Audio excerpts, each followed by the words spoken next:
cake. My own special recipe. Forgive me if I'm frightened, but I never see strangers and hardly know what I say. My sister Lavinia, she's younger than I. She says I tend to wander back and forth in time. So you must bear with me. I was born on December 10th, 1830, which makes me 53. Welcome to Amherst. My name is Emily Elizabeth Dickinson. The Elizabeth is for my aunt, Elizabeth Currier. She's father's sister. Oh, how the trees stand up straight when Aunt Libby's little boots come thumping into Amherst. She's the only male relative on the female side. Dear Aunt Libby. But I don't use my middle name anymore since I became a poet. Professor Higginson, the literary critic, doesn't think my poems are, oh, no matter. I've had 7 poems published, anonymously to be sure, so you can see why I prefer to introduce myself to you as a poet. Here in Amherst, I'm known as Squire Edward Dickinson's half-cracked daughter. Well, I am. The neighbors can't figure me out. I don't cross my father's ground for any house or town. I haven't left the house in years. The soul selects her own society, then shuts the door. Why should I socialize with village gossips? There goes one of them now. Henrietta Sweetser. Everyone in town knows Henny. She'd even intimidate the Antichrist. Look at her strolling by, hoping to get a glimpse of me. So I give them something to talk about. I wear white all year round, even in winter. Bridal white, Henny calls it. Oh, you should see them come to the door, craning their necks, trying to see over Vinny's shoulder, but I'm too fast for them. I've already run up the stairs 2 steps at a time, and I hide there until they leave. You can imagine what they make of that. The other day, one old woman came to the door hoping to get a peek inside. I surprised her by answering the door myself. She stammered something about looking for a house to buy. To save the expense of moving, I directed her to the cemetery. The cake. I do all the baking here at Homestead. I even banged the spice for this cake. Father would eat no bread or cake but mine. It's lovely. Sometimes I bake one for a neighbor, and I usually enclose a note that is so obscure no one can figure it out. Excuse me.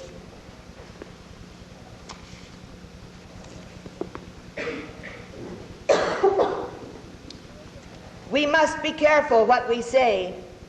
No bird resumes its egg. That'll keep them guessing. I'm told there's one woman in Amherst who's imitating me now.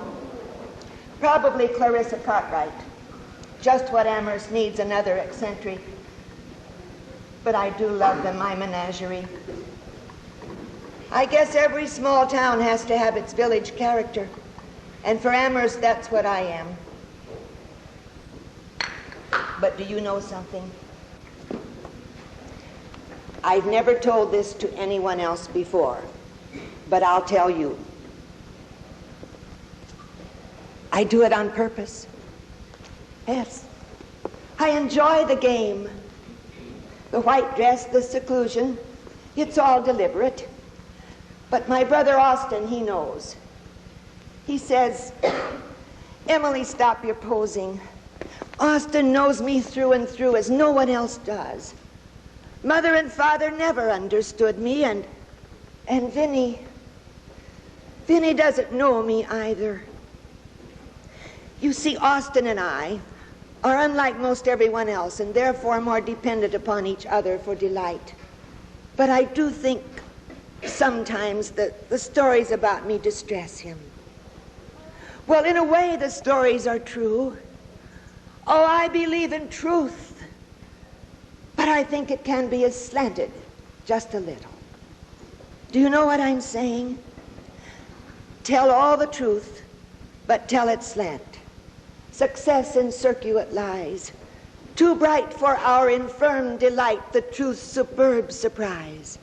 As lightning to the children eased, with explanation kind, the truth must dazzle gradually, or every man be blind. Words are my life. I look at words as if they were entities, sacred beings. There are words to which I lift my hat when I see them sitting on a page. Sometimes I write one.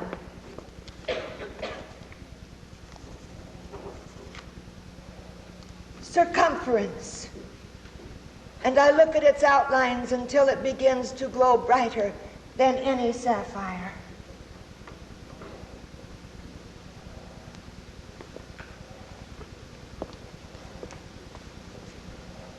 Do you know that every one of you is to me a poem? You and you, each one a rare creation. I suppose that's why I love you and you love me, whether we realize it or not. And I thought that being a poem oneself precluded the writing of poems, but I discovered my mistake. The poet lights the lamp and then goes out himself, but the light goes on and on. If I can stop one heart from breaking, I shall not live in vain. If I can ease one life the aching, or cool one pain, or help the fainting robin unto his nest again, I shall not live in vain. People have a hard time imagining that I had a normal childhood. They visualize instead a miniature version of me as I am now, a pint-sized little Emily, all dressed in white, lisping riddles and aphorisms and baby talk, and of course hiding from the family. I guess I'm to blame for that false impression. Actually, at 15, I was a very typical Amherst girl. I went to dances. I giggled my way through parties and quilting bees and classes.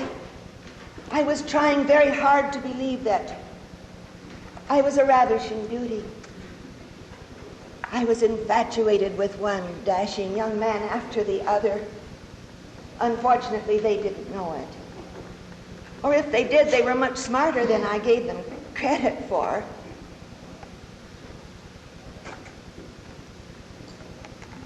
I expect I shall be the Belle of Amherst by the time I reach my 17th year. I don't doubt that I shall have perfect crowds of admirers at that age. And then at dances, how I shall delight to make them await my bidding. And with what delight shall I witness their suspense while I make my final decision. James Francis Billings. Excuse me, Mother.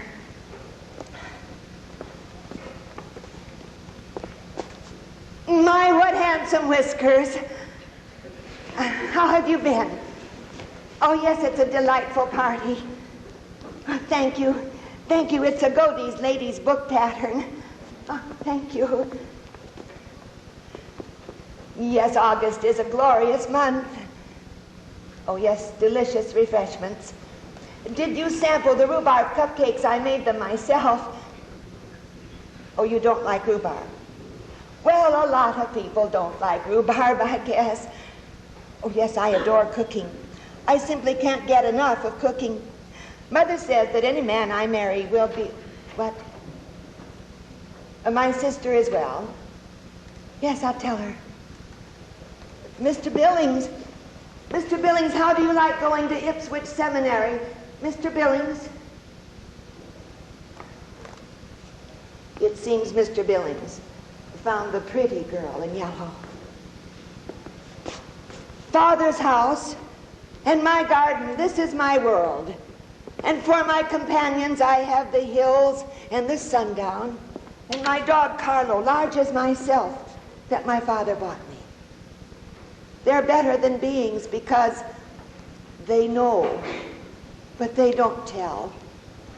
And the noise at my pool at noon excels my piano. You see, I never had to go away to find my paradise. I found it all right here. Everything I ever wanted here in Amherst, Massachusetts. Oh, Massachusetts is a word to lift your hat to. Paradise is no journey because it's within. But for that very cause, it's the most arduous of journeys. I travel the road into my soul all the time. I dwell in possibility, a fairer house than prose, more numerous of windows, superior for doors, of chambers as the cedars, impregnable of eye, and for an everlasting roof, the gable of the sky, of visitors the fairest. For occupation this, the spreading wide my narrow hands to gather paradise. Nature is the highest art, don't you think? Why, just to see the summer sky is poetry. Summer, the orchard is full of blue jays. To see them follow the hose about for a drop of water is a touching sight. Oh, they won't take it if I hand it to them. They run and shriek as if they were being assassinated, but oh, to steal it, that is bliss. Every June, without fail, the circus comes to town. It passed my window last night, and I sat up until 2 or 3 watching. Vinny, come quick, it's here, the wagons. Oh, they said, "Hi, hi," to their horses. Still, I can feel the red in my mind, though the drums are gone. The other day, Algiers was outside my window. Yes, Algiers. I've never seen such heat. I think that if the sun shines down like that tomorrow, everything will be right, so it can be autumn. Oh, how I love the beginning of school each year. My girlfriends and I had such times together. Abaya Root, Sarah Tracy, Abby Wood, Emmeline Kellogg, Emily Fowler. There were so many Emilys in our class, our teachers couldn't keep us all straight. Social graces with Miss Woodbridge. Knees straight, girls, shoulders back. But that's very good, Miss Dickinson. Thank you, Miss Woodbridge. During our last semester, we girls formed a Shakespeare Society. It was my idea. We invited the boys to join, and that was my idea, too. At our first meeting, we were to read The Tempest. Good afternoon, Tutor Crowell.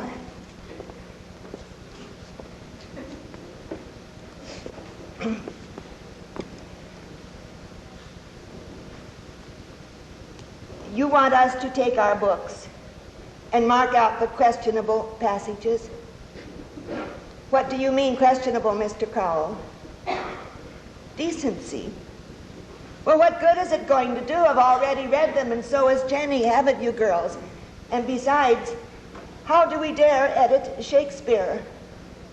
Well, I disagree. In Hamlet it says, there is nothing good or bad, but thinking makes it so. Well, all right, you boys can do as you like. But we girls don't think there is anything wicked in Shakespeare. And if there is, we don't want to know about it. Besides, I don't want to make marks in my book. All right, we're going to read everything. Come on, Jenny. Come on, girls.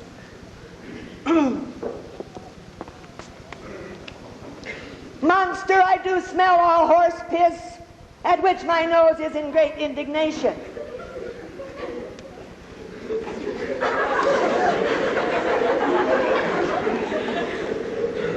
Come to my woman's breasts, and take my milk for gall, you murthering ministers.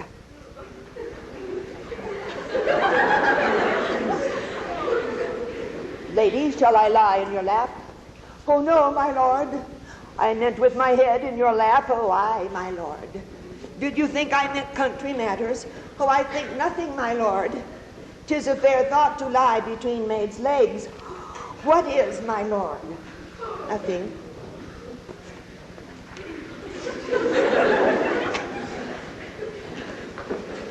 What was thy cause? Adultery? Thou shalt not die, die for adultery. The wren goes to it, and the small gilded fly does lecher in my sight. Let copulation thrive.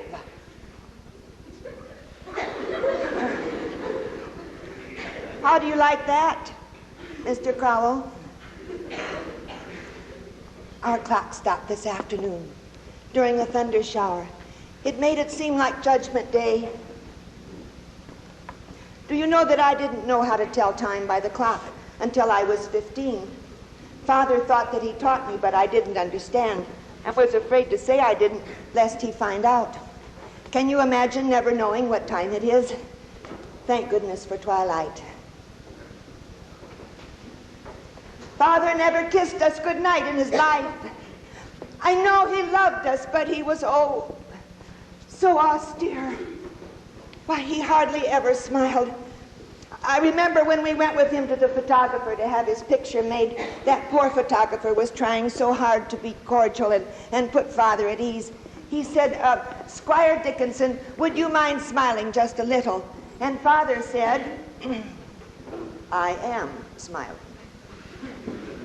You see, he looks like a bear. He didn't believe in Santa Claus or all such smiling gentlemen. Father was the only one in the house to say damn. Now, someone in every family ought to say damn, of course, but when he said it, he meant it. Why, just let his newspaper be misplaced. Damn! No one else was allowed to say it. It was absolutely forbidden. Father was oh so proper, very demanding, inflexible. That's why any show of leniency or understanding on his part would disarm us completely. I remember when he discovered I was writing in my room until 2 or 3 in the morning.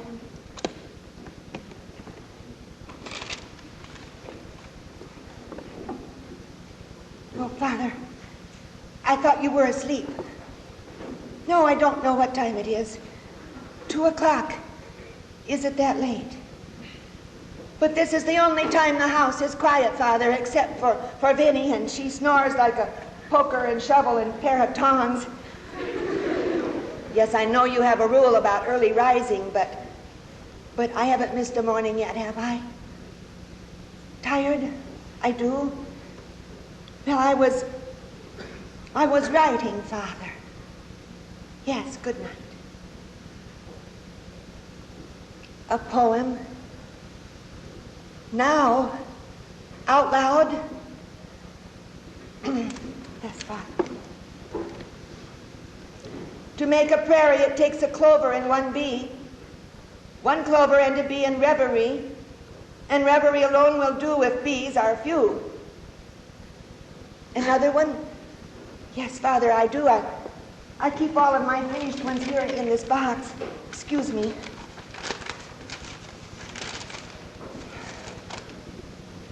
I'll tell you how the sun rose, a ribbon at a time. The steeples swam with amethyst, the news like squirrels ran. The hills untied their bonnets, the bobolink begun. And I said softly to myself, that must have been the sun. But how he set, I know not. There seemed a purple stile that little yellow boys and girls were climbing all the while, till when they reached the other side, a dominie in gray put gently up the evening bars and led the flock away. Cancel the rule for me, then I may sleep late in the morning. Oh, thank you, Father.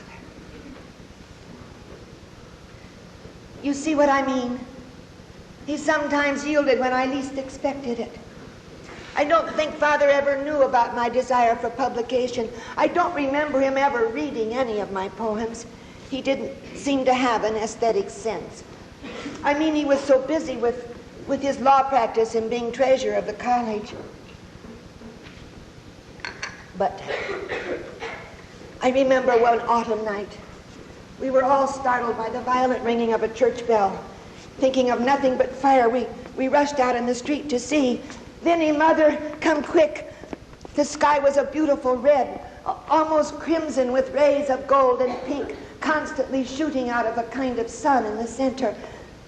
Well, people were alarmed at this phenomenon, thinking that fire someplace was coloring the sky. But it was the northern lights, the aurora borealis. The exhibit lasted about 15 minutes, and the streets of Amherst were filled with people wondering and admiring. And who do you think was the first to notice that remarkable sky? Who do you imagine ran over to the church to ring the bell, calling everyone's attention to such beauty? My father. After academy, I attended Mount Holyoke Female Seminary for 1 year, but I didn't return the second year. Father said it was for my health, but I think he was lonely. Austin was about to leave for college, and Father couldn't bear to have the family separated. More than one of us away at a time was too much for him. All the time, Father was at home. He and Austin did nothing but fight. But the moment they were separated, they became devoted friends. There was no one living for whom my brother had more respect than for my father. Oh, but no one missed Austin like I did when he went away. Austin, the coach is here. Each time he'd leave, I'd stand out on the street watching the stagecoach disappear. I had to be sure he saw me. I'd wait for him to turn around. I thought that if he didn't look at me before the coach went behind the hill, we'd never meet again. So it could be raining or snowing, but there I stood, waiting for his last look out of that little window in the coach.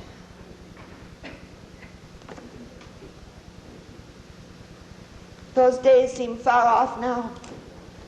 A great way as things we did when children. I wish we were children now, and the nails hung full of coats and the chairs hung full of hats, and I could count the slippers under the kitchen table. I wish we could always be children. How to grow up, I don't know.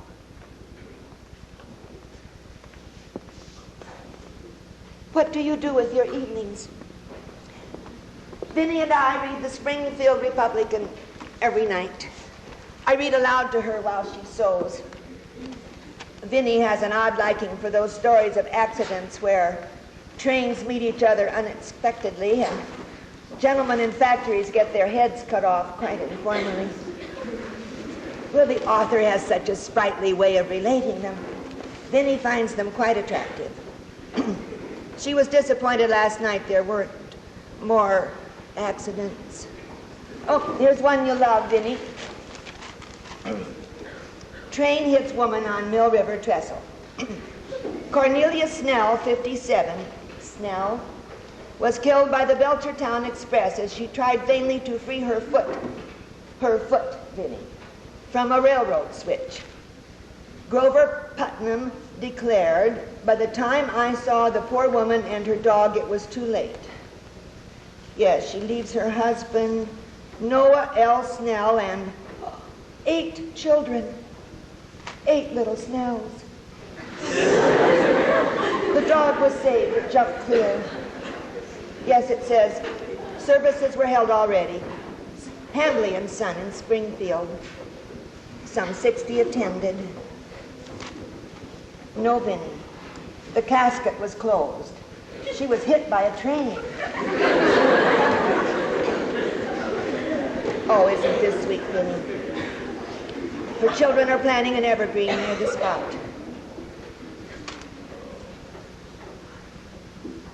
I wonder why she didn't take off her shoe.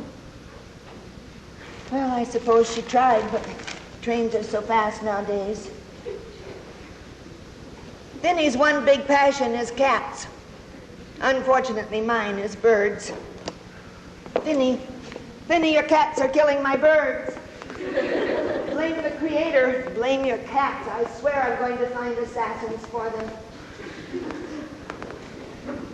We all live together here at the homestead like absolute friendly monarchs, each in his own domain. Yet, I was the slightest in the house. I took the smallest room with just my little book, my lamp, and one geranium, so stationed it could catch the mint that never ceased to fall. And just my basket. Let me think. No, I'm sure that this was all. I never spoke unless addressed, and then 'twas brief and low. I could not bear to live aloud, the racket shamed me so, and I had often thought, if it had not been so far, and anyone I knew were going, how noteless I could die. Do you read the Atlantic Monthly? Well, in the April issue, 1862, there appeared an article by Thomas Wentworth Higginson. It was inviting young authors to submit their work, and it was exactly what I was waiting for. Sue and I, Sue is Austin's wife, spent days trying to find just the right poems to send. Now, Sue, you look for three that are one that's a good contrast to the other three while I finish this letter. The letter's important, too. He has to see that I'm not just a country poetess, but a genius. No, not that one, Sue. Here, see how you like this. Mr. Higginson, are you too deeply occupied to say if my verse is alive? The mind is so near itself it cannot see distinctly, and I have none to ask. Should you think it breathed and had you the leisure to tell me, I would feel quick gratitude. If I make the mistake, that you would tell me would give me sincerer honor toward you. I enclose my name asking you, sir, if you please, to tell me what is true. Now, how about a bird came down the walk. He did not know I saw. He bit an angleworm in halves and ate the fellow raw.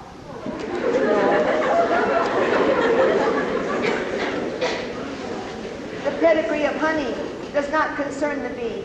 Clover any time to him is aristocracy. Wait, Sue, I have it. Safe in their alabaster chambers, untouched by morning and untouched by noon, sleep the meek members of the resurrection, rafter of satin, roof of stone. Light laughs the breeze in her castle of sunshine, babbles the bee in a stolid ear, pipe the sweet birds in ignorant cadence. Ah, what sagacity perished here. Grand go the years in the crescent above them, worlds scoop their arcs and firmaments roll, diadems drop and doges surrender, silent as dots on a disk of snow. Yes, that's the fourth one, Sue.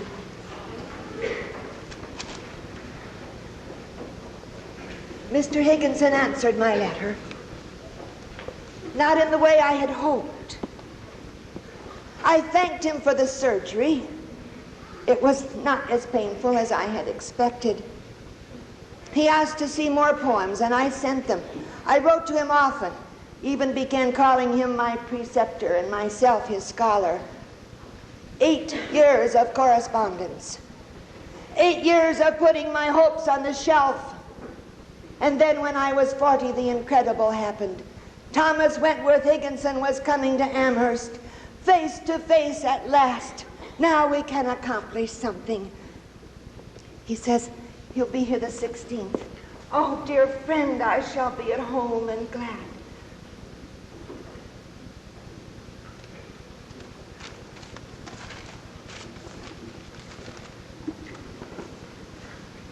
Mr. Higginson, and I to meet you.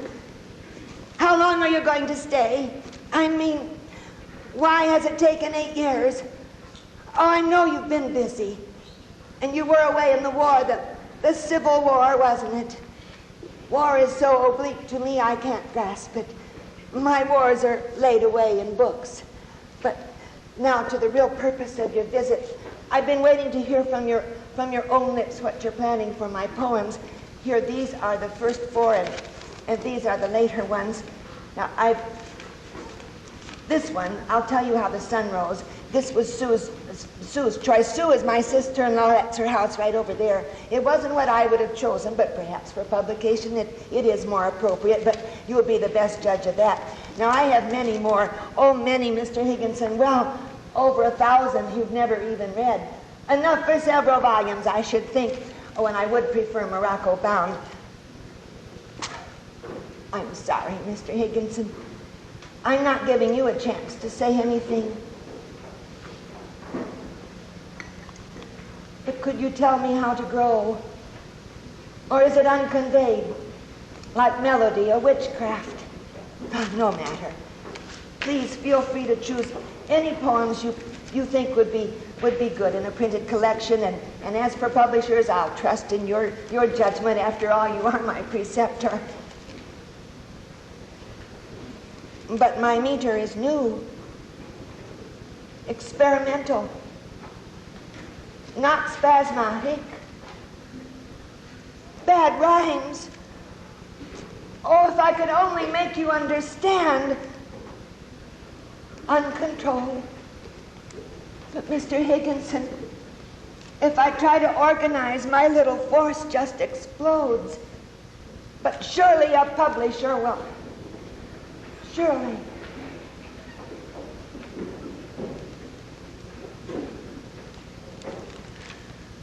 A great hope fell. You heard no noise, the ruin was within. Oh, cunning wreck that told no tale and let no witness in. I'm not admitting of the wound until it grew so wide that all my life had entered it, and there were troughs beside. A closing of the simple lid that opened to the sun until the tender carpenter perpetual nail it down. Oh, yes, I still send Mr. Higginson poems, but from his polite replies, I get the uneasy feeling they end up in some dusty drawer in his office. Perhaps no one will ever read my poetry. Sometimes it seems to me like an undelivered letter lost in transit. Destiny is strange. Going to be famous. If fame belonged to me, I couldn't escape her. If she didn't, the longest day would pass me on the chase, and the approbation of my dog would forsake me then. Well, it's not that I haven't had fame of sorts. One October, my rye and Indian bread won second prize at the cattle show. Second prize is 75 cents. And in case you missed the newspaper, my heliotrope won honorable mention. I'm nobody. Who are you? Are you nobody too? Then there's a pair of us. Oh, don't tell, they'll banish us, you know. How dreary to be somebody. How public like a frog. To tell your name the livelong day to an admiring bog. I know I'm plain and small like the wren, but my hair is bold like the chestnut burr, and my eyes the color of the sherry the guest leaves in the glass. I never had but one picture made of myself. Oh, it's not among those.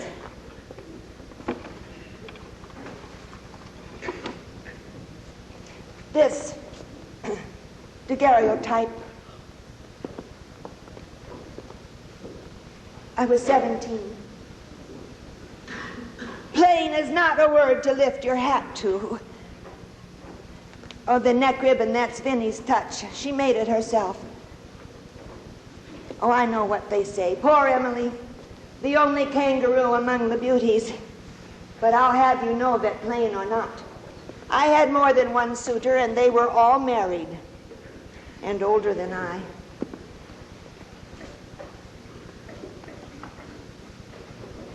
Yes, I still write poetry, but not as much as I used to.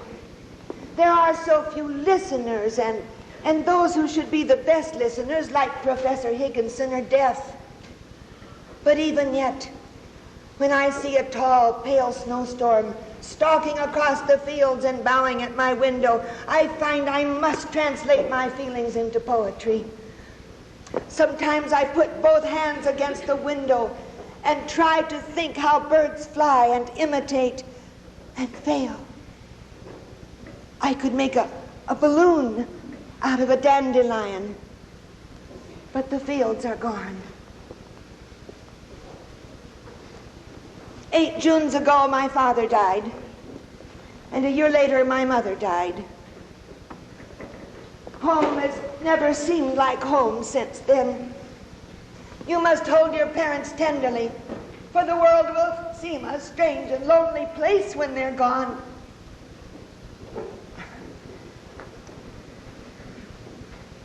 I've been worried about Vinnie lately. She says the strangest things. She talks to me as if I were a child, and she my nursemaid. We had a terrible fire in Amherst at night on the 4th of July. And Vinnie tried to tell me it was the holiday fireworks. Don't be afraid, Emily, she said, it's only the 4th of July. Well, I know a fire when I see one, and what a night it was for Mr. Frink and his noble fire brigade. The streets were as light as day for a while, and people running up and down Main Street shouting. It was like a theater night in London. Vinnie's only the 4th of July I shall always remember. I think she'll tell me that when I die, just to keep me from being afraid. Oh, I wish I were just a blade of grass. All of these problems of the dust wouldn't terrify me so. Why do we cling to this body, this little frame? Why are we so afraid to let go or sad when others do? If my machinery should get out of gear, oh, please somebody stop the wheel. For I know that with belts and bands of gold I shall whiz triumphant over the new streams. Hope is a thing with feathers that perches on the soul and sings the tune without the words and never stops at all. And sweetest in the gale is heard, and sore must be the storm that could abash the little bird that kept so many warm. I've heard it in the chillest land and on the strangest sea, yet never in extremity it ask a crumb of me. Vinnie said a little boy ran away from Amherst the other day. When asked where he was going, he replied, "Oh, Vermont or Asia." What a smart little boy. I told Vinnie I wanted to run away too. I think I frightened her. I do thank God for the children. They keep my imagination keen and alive. Austin and Sue gave me 2 nephews and a niece. Ned and Martha are the oldest. Little Gilbert was born when Ned was 14. When he was a baby, he was bitten on the arm by a wasp. Through his tears, he asked his mother to read the Bible to the wasps. When he was 5 or 6, he and a little friend held an animal show out on the lawn. When we asked them what they were going to do with the pennies they charged for admission, he said, "We're going to give half to the college and half to the cat." When Sue tried to teach him to sing, "There's no place like home," he replied, "Oh, yes, there is, over at Aunt Emily's. Over at Aunt Emily's." October is a mighty month, for in it little Gilbert died at age 8. Typhoid. Not my little Gib. I see his face in the star and meet his sweet velocity in everything that flies. The little boy we laid away never fluctuates, and his dim society is companion still. During his last delirium, he cried out, "Open the door! Open the door! They're waiting for me!" Used to his commandments, his little aunt obeyed. who were waiting for him. All we possess we would give to know all this and more. But is there more, dear friends, more than love and death? Tell me its name. I reason earth is short and anguish absolute and many hurt. But what of that? I reason I could die. The best vitality cannot excel decay, but what of that? I reason that in heaven somehow it will be even, some new equation given.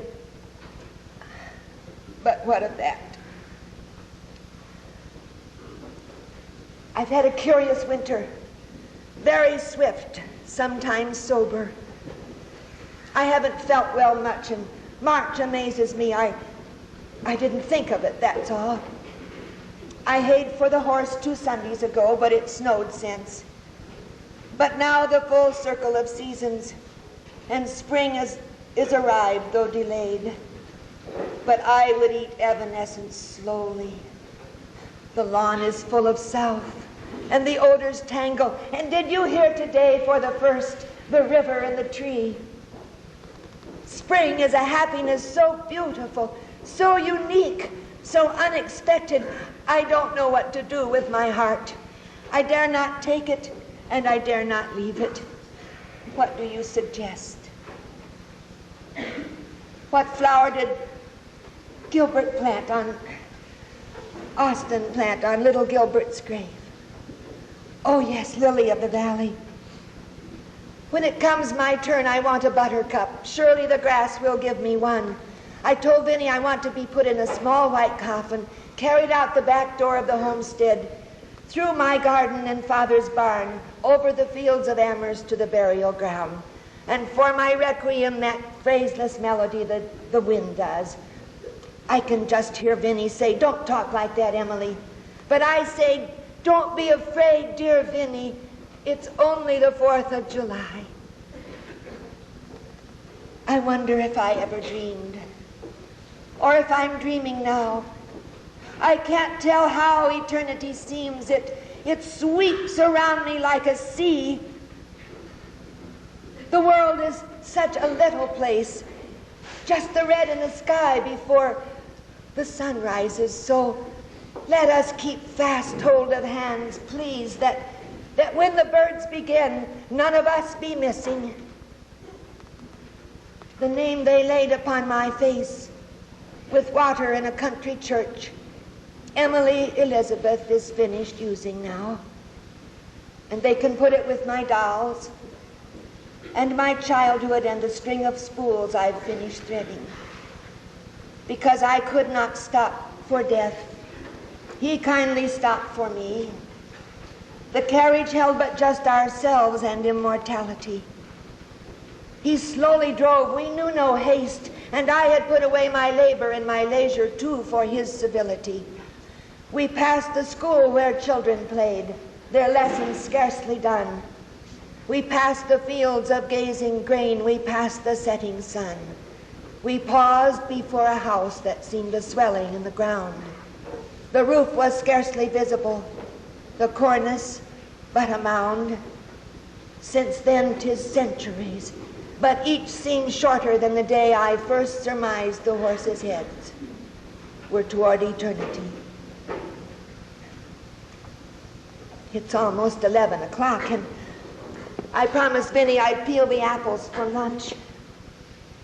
You know, our visit has been much easier than I thought it would be. We so seldom have guests anymore. I'm coming, Vinny. But just one more thing.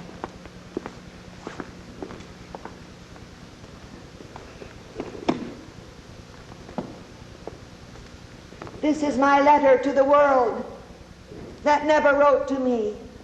The simple news that nature told with tender majesty. Her message is committed now to hands I cannot see.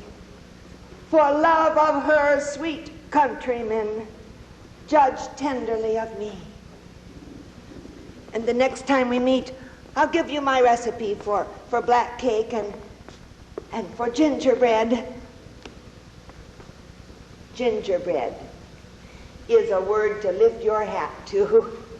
I'm here, Betty.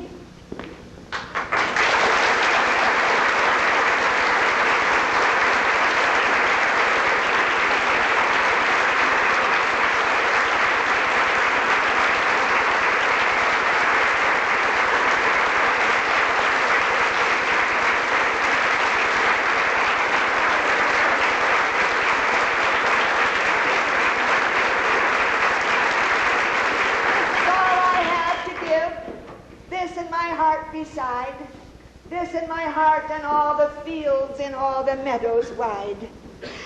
Be sure you count, lest I forget. Someone the sum should tell. This in my heart and all the bees that in the clover dwell. Thank you.